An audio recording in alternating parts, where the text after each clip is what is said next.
Okay. So, ituturo ko ngayon is yung yung task performance. Okay. So, ito yung task performance natin. Dito sa task performance na nandito is iba sa gagawin ko na task performance. Kasi yung pinakita ni ma'am doon sa MS Team is kailangan ng output is meron tayong circle, then meron tayong tuldok sa gitna. So, basically ganito yan. Papakita ko. So, dapat meron tayong circle, then may tuldok sa gitna. Okay. So, ito yung i-achieve natin. Ito yung i-achieve natin. Hindi itong graphic editor or yung image editor. So, yung task performance naman tayo. So, ang gagamitin nating IDE is itong Eclipse. Okay, try nating zoom. Ayan. So, ito na yung pinaka-code na gagamitin natin. Pero, magpapakita ko sa inyo kung paano gumawa ng ganitong project. Okay? Ayan. Ito yung pinakakailangan na code. Ayan. Bitin ko. So, bago ang lahat, sabihin muna natin na close tab. Okay? Pag mag-i-start na kayong mag-code, hindi nyo kasi agad makikita yung window builder na gagamitin ko rito. So, pag nandun na tayo sa lab, bukas, pwede nating buksan tong Eclipse, then magda-download tayo ng ito, sa marketplace. Okay, so pindutin lang natin itong help sa dulo, then Eclipse marketplace.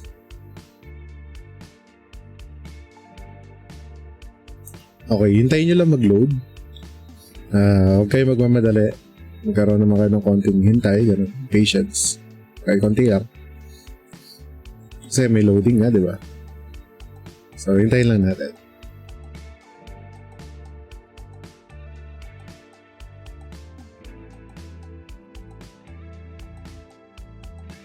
Okay. Since nandito na tayo, yung dito mismo sa search, hanapin natin yung window builder. Okay? Yung specific word na, ay yung phrase na window builder. Ayan, so, ayan, enter nyo lang. Then may kita na natin itong window builder 1.9.8. Ewan ko kung anong version yung lalabas bukas. Pero itong window builder na to, since installed na siya sa akin, okay na. Pero, ang makikita nyo kasi doon is may in-next lang kayo, okay lang yun, wala kayo masyadong pipiliin. Then after nun, after nyo ma-next or pag finish na, hindi nyo agad siya magagamit. Makikita nyo rito sa, maharang yung character ko. Ayan. Makikita nyo dito sa bottom right, okay? Sa baba na kanan, pinakababa na kanan, na parang may loading dito after nyong i-install yan. So, hihintayin nyo siyang matapos, then may lalabas na message sa gitna na restart now. Na gano'n, natapos na mag-download, restart now. So, yun lang, i-restart nyo lang itong IDE.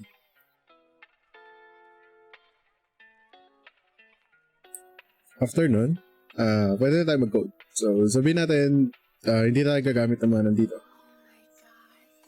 So, gagawa tayo ng bagong project. New Java project. Yung pangalanan natin, yung gawa is updev, ganyan, finish. Then, tandaan nyo, don't create. Huwag kayo mag-create, dapat don't create lang.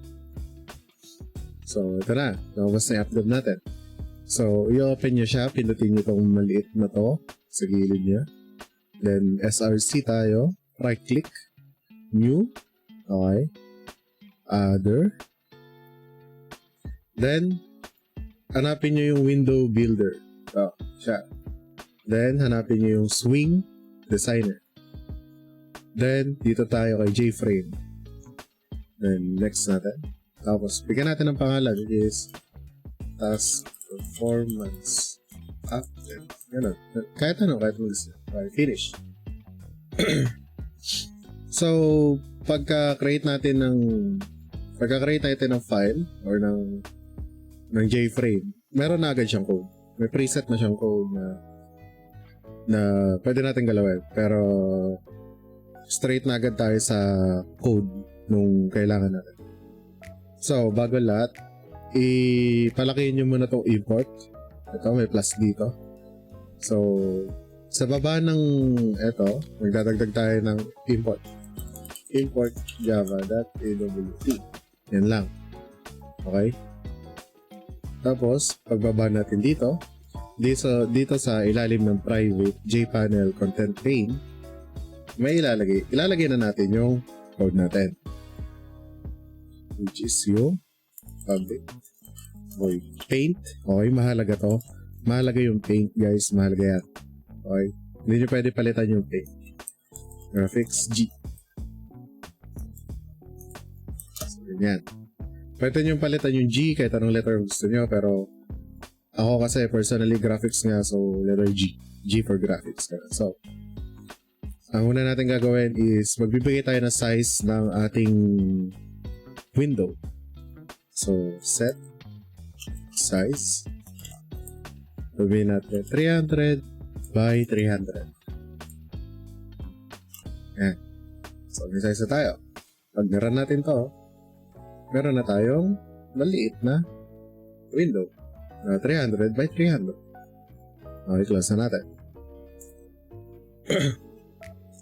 So, ang una natin gagawin is magbibigay muna tayo ng color.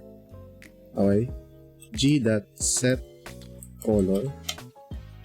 Okay, after nyan, color ulit na malaki yung C, tas .red.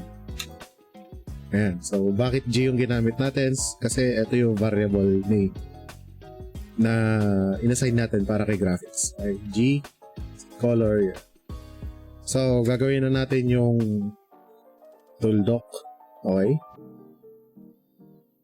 Yung tuldok na kulay pula sa gitna. G. Draw. Ay, hindi. Ay, tawa. Draw. Ay, fill oval. Tapos, eto na. Isipin na lang natin na X to. Ito yung Y. Tapos, ito yung laki. Itong dalawang to. So, i-explain ko yung mamaya. So, sabihin natin is 50 by 10 to 10. Sabihin natin gano'n. Okay. So, pag niran natin to, makakakuha tayo ng bilog na may laman yung loob na color red. Ayan, na color red. Ayan siya. Ito na siya sa taas, oh. Diba? Okay, so, para igitnatan natin to. Sige, mamaya na natin igigit. So, gumawa pa tayo na isa. G.draw naman. Tas oval. So, sabihin natin na 50 by 50 by, sabihin natin, lakihan natin mo. 200 by 200. So, pag ginapin natin to, makikita natin na nasa gitna yung bilog, pero ito hindi. Diba? Yung tuldok natin. Kaya siya nasa gitna, i-explain natin. Diba tayo dun? So, isipin natin yung mabuti na ito yung canvas natin or ito yung box natin na to. Okay? Ito yung maliit na yan. Sabihin natin yan. Ito siya. Parehas sila. So, isipin natin na meron tayong linya na si X at si Y. Ito si X, ito si Y. Okay? Gets ba? Isipin natin na ito si 0. Ito si 0. Okay. Ito yung 0, which is ito yan. Ito si X, ito si Y, si 50-50. So, sabihin natin is 1, 2, 3, 4, 5 hanggang maging 50 to. Tapos ito, 0, 1, 2, 3, hanggang 50. So, since nilagay natin dito is 50-50, ang location ng gitna ng circle na to ay mapupunta rito. So, kaya perfect siyang nasa gitna ng ating box. Okay? Pero bakit etong tuldok hindi? Bakit siya nandito sa taas? Ang ginamit kasi natin is 50-50 rin, pero yung size niya kasi is 10 lang. Okay? So, hindi niya ngayon kinain itong lugar na to. Since 200 kasi to, kakainin niya yung lugar na to. So, paano natin i-adjust itong x and y natin? So, since 10 lang yung ginamit natin dito, kailangan ito at least 100 plus. Kasi kung mapapansin nyo, itong width and height natin or height and width natin is bigger kesa doon sa may x and y natin. Okay? So, kung igikit na natin to, kailangan malaki din to. Kasi ito hindi natin pwede adjust kasi tuldok lang. Pag pinalaki natin ng 20 yan, natin, lalaki yung tuldok. Kaya hindi naman natin kailangan. Kailangan natin ng maliit na tuldok lang. So, kailangan 10 lang siya. So, sabihin natin is 150 siya. 150. So, wala natin ito. Ayun. Sumobra pa tayo. Diba? So, ilalagay natin. Dito sa akin kasi 145. Ayan. Diba? Nakita na siya. Tapos na. Yan na yung task performance. Ngayon, ang mga pwede nyong palitan dito is etong set size na 300. Okay. Disclaimer, okay? Tandaan nyo, kapag may i-adjust kayo kahit saang number dito, lalo na tong set size, i-adjust nyo lahat to. Bakit? Papakita ko. Ito kasing box natin na to is 300 siya, di ba? Paano pag ginawa natin 500? Sasama kaya tong bilog na to? Ayan, tignan natin. 500. Hindi, di ba? Andun pa rin siya. So, kung gusto niyo siya mapunta rito, i-adjust nyo na naman to. So, ayan. Hindi ko alam yung computation nito, pero ganun lang din siguro. So, lagyan natin ng 200, lagyan natin 100, add natin. Oh, ayan, sakto. Sa gitna. Pwede nyo pang palakihin to kung nalilitan kayo. Lagyan natin 300. Siyempre, babawasan natin to. Sabihin natin 50. Or nalawa natin yan. Ayan. O, diba? Sakto. Ngayon, yan na yan. Kung ito kasi, alam ko dapat red yung tuldok dito sa gitna. So, kung gusto nyo palitan yung bilog dito sa labas, pwede naman. Maglalagay lang tayo ng set color ulit sa task ni oval. Okay, itong si draw oval, ito si bilog na walang bilog sa labas. Ito si fill oval is si tuldok sa gitna. So, yan. Lagyan nyo ng comments kasi para matandaan nyo kung ano yung na-adjust nyo. Hindi yung adjust kayo na-adjust, hindi nyo na paalam. Okay, so lalagyan natin ng set color na yun. Ayan, tapos color ulit. Sabihin natin green. So, ayan, green na. I-close ko lang muna itong mga to. Kasi ang dami. Ayan, close natin. So, pag nirun natin siya, dapat green na. Ayan. Ewan po kung kita pero green para sa akin. Kulay gray kasi kaya hindi masyadong kita. Yung background na gray, tapos green yung din. Pero ayan, tapos yung TT. Ayan lang. Yan. Okay, doon naman tayo sa next. Paano naman yung lab exer?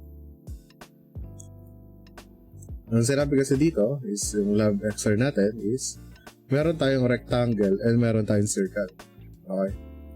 So, imbis na oval itong gagawin natin itong rectangle. Okay, so gawin natin siya rectangle. Burayin na natin ito. Draw rec. Ayan, nakikita nyo, draw rec. Enter nyo lang. So, ito na yung rectangle natin. Tapos, kukunin na natin yung location ng X and Y natin. So, sabihin natin, ang gagawin natin location is 100 lang din. Tapos, 300 yung height and width. Okay, so, sabihin natin. Diba? Rectangle. Okay. So, run natin. Alright, bagawin ko yung kulay nito. Gawin natin para hindi masakit sa mata. Ayan, okay. So, kung makikita nyo, ayan, so, kung makikita nyo, hindi siya rectangle, di ba? Square siya. Square yan. So, paano ba natin maisiset as rectangle? Ang i-adjust natin ngayon is yung length niya o yung width. Alin ba yung width? Hindi ko alam. So, hanapin natin. Alam ko ito yung nauuna. So, ito yung width. Gawin natin 500 para makita natin. Kasi, natin ibalik yan. At ayun nga, tama tayo. Ang width natin ay yung unang number. Or yung pangatlo. Pangatlo to So, ito yung width natin. So, since pinahaba natin siya at nandito siya sa location na to, babaguhin na naman natin yung location niya para makita natin siya. Diba? Hindi kasi natin pwede adjust ng ganyan. So, babawasan natin siya ng dito sa part na to. So, gawin natin 50. Kulang pa rin. Gawin lang natin to 400 siguro. Yan. Diba? May rectangle ka na. Para mas magmukha pang rectangle, pwede natin palitin to. Palalakihin natin to ng sabihin natin is 150. Yan. Yan. Diba? May rectangle ka na, may circle ka pa. So, sa tingin ko, yan yung TP, ay yung lab exercise. So, yun na yun. Ulitin ko, hindi sure kung ito yung pinapagawa ni ma'am kasi wala pang reply sa akin si ma'am. Bukas matatanong naman natin.